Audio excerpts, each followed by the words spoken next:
جنگ کربلا میں جب مارو ابن صدیف نے عباس علیہ السلام کو للکارتے ہوئے کہا، اے عباس ابن علی، میں تم کو کاٹنے والی تلوار کی ضرب سے ڈرا کر نصیحت کرتا ہوں۔ اگر تم میری نصیحت کو قبول کرو گے تو اچھے رہو گے۔ ابتدائے زمانہ سے آج تک تمہارے علاوہ مجھے کسی جوان پر ترس نہیں آیا۔ میری یہ بات کان کھول کر سن لو، میں تم کو اطاعت کی نصیحت کرتا ہوں۔ اگر طوق اطاعت گردن میں ڈال لو گے تو بڑے مزے کی زندگی بسر ہوگی، نہیں تو میں تم کو سخت عذاب کا مزہ چکھاؤں گا۔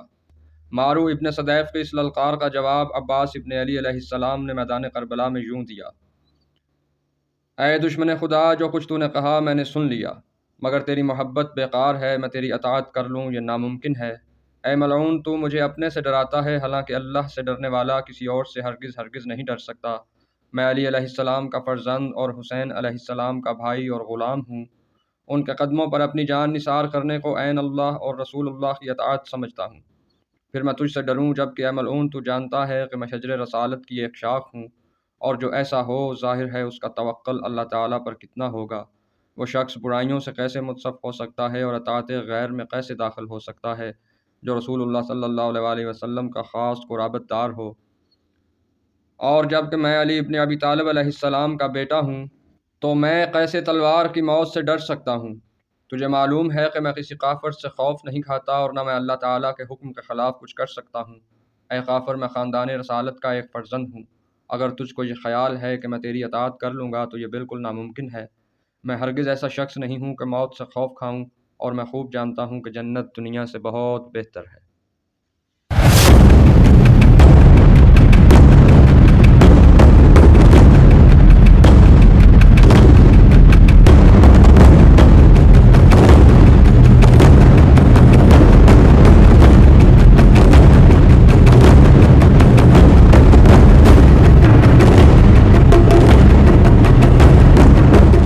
السلام علیکم، آپ دیکھ رہے ہیں شہدائے کربلا کا مختصر تعارف۔ عبداللہ بن حسن علیہ السلام انتہائی کم سن تھے جب واقعہ کربلا رونما ہوا۔ امام علی مقام علیہ السلام زخموں سے چور ہو کر جب مرتجز سے خاک کربلا پر آ گرے تو عبداللہ بن حسن علیہ السلام بے چین ہو کر امام علی مقام علیہ السلام کی طرف بڑھے۔ سیدہ بنت علی زینب سلام اللہ علیہا نے ان کو روکنا چاہا تو اس بچے نے سختی سے انکار کر دیا اور کہا، خدا کی قسم، میں اپنے چچا سے ہرگز جدا نہیں ہوں گا۔ اس وقت ابجر بن قعب اور ایک اور قول کے مطابق حرملہ بن قاہل نے امام حسین علیہ السلام پر تلوار سے حملہ کرنا چاہا۔ اس بچے نے کہا، وائے ہو تجھ پر، کیا میرے چچا کو قتل کرنا چاہتا ہے؟ لیکن وہ ملعون باز نہ آیا اور قریب تھا کہ امام علی مقام علیہ السلام کے جسم اطہر سے اس ملعون کی تلوار ٹکرا جاتی۔ اس کم سن شہزادے نے اپنے ہاتھ امام علی مقام علیہ السلام کے دفاع کے لیے آگے بڑھا دیے۔ تلوار عبداللہ بن حسن علیہ السلام کے ہاتھوں سے ٹکرائی اور شہزادے کا ہاتھ کٹ گیا۔ شدت تکلیف کی وجہ سے عبداللہ بن حسن علیہ السلام کی آواز بلند ہوئی تو امام حسین علیہ السلام نے عبداللہ کو سینے سے لگا لیا اور فرمایا، بھتیجے، تم پر جو مصیبت نازل ہوئی ہے اس پر صبر کرو اور خدا سے طلب خیر کرو، خدا تمہیں تمہارے سلف صالح سے ملحق فرمائے۔ اتنے میں حرملہ بن قاہل نے ایک تیر مارا جو کہ عبداللہ بن حسن علیہ السلام کو لگا۔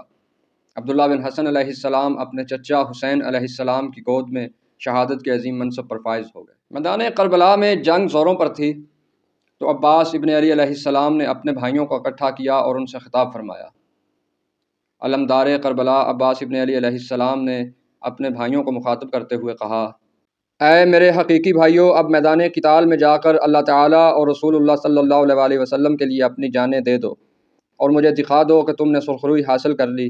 سنو، تمہیں یاد ہوگا کہ جب جنگ صفین ہو رہی تھی اور تیروں کا می برس رہا تھا، اس موقع پر بابا جان نے محمد حنفیہ سے فرمایا تھا کہ آگے بڑھو اور مخالف فوج کے میمنہ پر حملہ کر دو، اور انہوں نے کمال دلیری سے حملہ کیا تھا، اور جب پلٹ کر آئے تھے تو بابا جان نے فرمایا، اب میسرہ پر حملہ کر دو۔ اس وقت محمد حنفیہ نے عرض کی، بابا جان، کیا آپ دیکھ نہیں رہے ہیں کہ تیروں کی بارش ہو رہی ہے اور میں زخموں سے چور ہوں؟ حسن اور حسین علیہ السلام بھی تو ہیں۔ یہ سننا تھا کہ بابا جان کو غصہ آ گیا اور محمد حنفیہ کو ڈانٹتے ہوئے کہا، سن، تو میرا بیٹا ہے اور حسن و حسین علیہ السلام رسول خدا صلی اللہ علیہ وآلہ وسلم کے فرزند ہیں۔ تو میرے ہاتھوں کی مانند ہے اور حسن و حسین آنکھوں کا درجہ رکھتے ہیں۔ ہاتھ دفاع کیا کرتے ہیں، آنکھوں کا کام لڑنا نہیں ہے۔ عباس ابن علی علیہ السلام نے مزید فرمایا، غرض کے بابا جان کو غصہ آ گیا تھا اور انہوں نے محمد حنفیہ کو خوب ڈانٹا اور مزید یہ بھی کہا کہ بیٹا میرے فرزندوں میں وہ زیادہ خوش نصیب ہوگا جو دشت کربلا میں فرزند رسول صلی اللہ علیہ وآلہ وسلم حسین علیہ السلام کی مدد کرے گا۔ لہذا اے میرے بھائیوں، جنگ کرو، قربانیاں پیش کرو اور ماں باپ کا نام روشن کر دو۔ اس کے جواب میں عباس ابن علی علیہ السلام کے بھائیوں نے کہا، ہم اسی لیے آئے ہیں اور انشاءاللہ اپنی قربانیوں سے جس قدر جلد ممکن ہو سکے گا اپنے بابا جان اور والدہ کو خوش کر دیں گے۔ حضرت عباس علیہ السلام کے بھائی عبداللہ بن علی علیہ السلام میدان جنگ میں اترے اور انتہائی شجاعت کے ساتھ دشمنان اسلام کا مقابلہ کیا، یہاں تک کہ آپ علیہ السلام کی خون میں لت پت لاش کو خیمہ گاہ حسین علیہ السلام میں لایا گیا۔ آپ اپنا عہد پورا کر چکے تھے۔ آپ کے بعد عباس علیہ السلام کے دوسرے بھائی عثمان بن علی علیہ السلام میدان جنگ میں اترے۔ عثمان بن علی علیہ السلام کا نام علی ابن ابی طالب علیہ السلام نے مشہور صحابی رسول صلی اللہ علیہ وآلہ وسلم عثمان بن مظعون رضی اللہ تعالی عنہ کے نام پر رکھا تھا۔ عثمان بن علی علیہ السلام نے بھی انتہائی شجاعت اور جوانمردی کے ساتھ دشمنان اسلام کا مقابلہ کیا، یہاں تک کہ ایک تیر آپ علیہ السلام کی پیشانی میں لگا اور آپ نڈھال ہو کر خاک کربلا پر آ گرے۔ شہادت کے وقت عثمان بن علی علیہ السلام کی عمر 23 سال تھی۔ آپ کے بعد عباس علیہ السلام کے تیسرے بھائی جعفر بن علی علیہ السلام میدان جنگ میں اترے۔ جعفر بن علی علیہ السلام کا نام علی ابن ابی طالب علیہ السلام نے حضرت جعفر طیار علیہ السلام کے نام پر رکھا تھا۔ جعفر علیہ السلام نے بھی انتہائی شجاعت کے ساتھ دشمنان اسلام کا مقابلہ کیا اور آخرکار آپ بھی شہادت کے عظیم منصب پر فائز ہو گئے۔ قریب قریب تمام شہداء اور حسین علیہ السلام کے مددگار اپنی قربانیاں پیش کر چکے تھے، بس چند ایک جانباز ایسے تھے جو ابھی شہادت کے منصب پر فائز نہیں ہوئے تھے۔ میدان کربلا میں وقت ظہر سے آگے نکل چکا تھا اور عباس ابن علی علیہ السلام امام حسین علیہ السلام کی خدمت میں حاضر ہوئے اور عرض کی، اے فرزند رسول صلی اللہ علیہ وآلہ وسلم، اب مجھے اجازت دیجیے۔ امام حسین علیہ السلام نے فرمایا، اے بھائی، میں تمہیں کیسے اجازت دوں، تم تو میرے علمبردار اور میرے لشکر کی جان ہو۔ تو عباس علیہ السلام نے جواباً عرض کیا، میرے سردار، اب دل بہت تنگ ہو چکا ہے، اب میں قربان ہو جانا چاہتا ہوں۔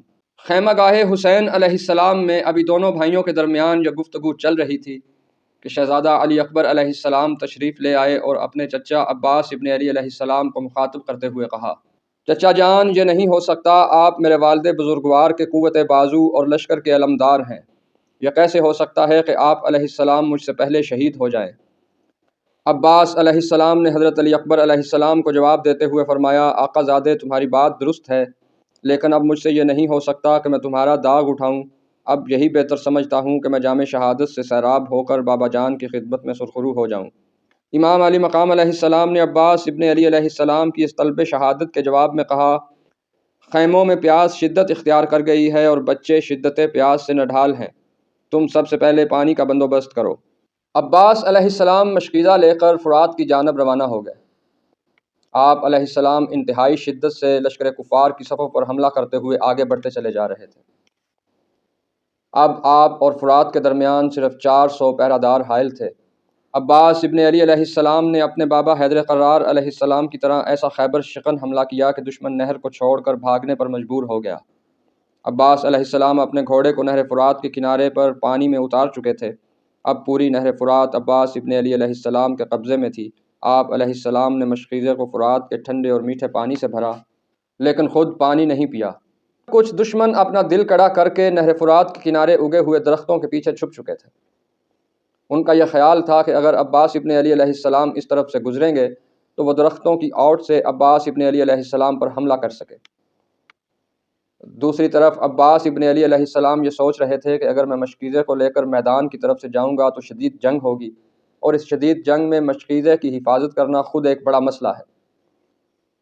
تو عباس علیہ السلام نے میدان کی بجائے اس رستے کا انتخاب کیا جو درختوں اور جھاڑیوں سے گھرا ہوا تھا اور بظاہر جہاں دشمن نہ ہونے کے برابر رہ گیا تھا۔ عباس علیہ السلام کا گھوڑا برق رفتاری سے قیام گاہ کی طرف رواں تھا کہ اچانک ایک درخت کی اوٹ سے ایک تلوار نمودار ہوئی اور عباس علیہ السلام کے دائیں بازو کو کاٹتی ہوئی گزر گئی۔ کہتے ہیں کہ عباس علیہ السلام کے بازو پر یہ قاری وار یزید ابن ورقہ ملعون نے کیا تھا۔ بازو کٹ چکا تھا، خون کے فوارے ابل رہے تھے، مگر علمدار کربلا کی ساری توجہ پانی پر مرکوز تھی۔ پانی کو ہر حال میں خیمہ گاہ حسین علیہ السلام تک پہنچانا تھا۔ گھوڑے کی رفتار تیز سے تیز تر ہوتی جا رہی تھی، جیسے بے زبان اپنے آقا کی عجلت سے واقف ہو گیا تھا۔ لیکن تھوڑی ہی دیر بعد ایک اور درخت کے پیچھے چھپے ہوئے حکیم ابن طفیل نے آپ علیہ السلام کے بائیں بازو پر وار کیا۔ اب علمدار کربلا کے دونوں بازو کٹ چکے تھے، مگر آپ علیہ السلام کے چہرے پر اب بھی اطمینان تھا، کیونکہ مشکیزہ ابھی سلامت تھا۔ آپ علیہ السلام کے بازو قطع ہوتے ہی گیدڑ شیر ہونے لگے۔ انہیں پتہ تھا کہ اب عباس علیہ السلام پلٹ کر وار نہیں کریں گے۔ برق رفتاری سے خیام کی طرف بڑھتے ہوئے سقائے سکینہ علیہ السلام پر تیروں کا می برسنے لگا۔ تمام تر کوشش کے باوجود ایک تیر مشکیزے میں پیوست ہو گیا۔ پھر ناگہاں ایک تیر آپ علیہ السلام کے سینہ مبارک پر لگا۔ مشکیزے کے چھتنے اور تیر کے زخم نے سالار کربلا کو ناڈھال کر دیا۔ ابھی آپ علیہ السلام سنبھل ہی رہے تھے کہ ایک ملعون نے آہنی گرز پوری شدت سے عباس علیہ السلام کے سر پر دے مارا۔ عباس علیہ السلام دوڑتے گھوڑے سے زمین پر آ رہے۔ آپ علیہ السلام نے گرتے ہوئے اپنے آقا و مولا حسین ابن علی علیہ السلام کو آواز دی۔ امام مظلوم علیہ السلام کی کمر جھک چکی تھی۔ آپ علیہ السلام کے دونوں ہاتھ اپنی کمر پر تھے اور آپ علیہ السلام فریاد کر رہے تھے۔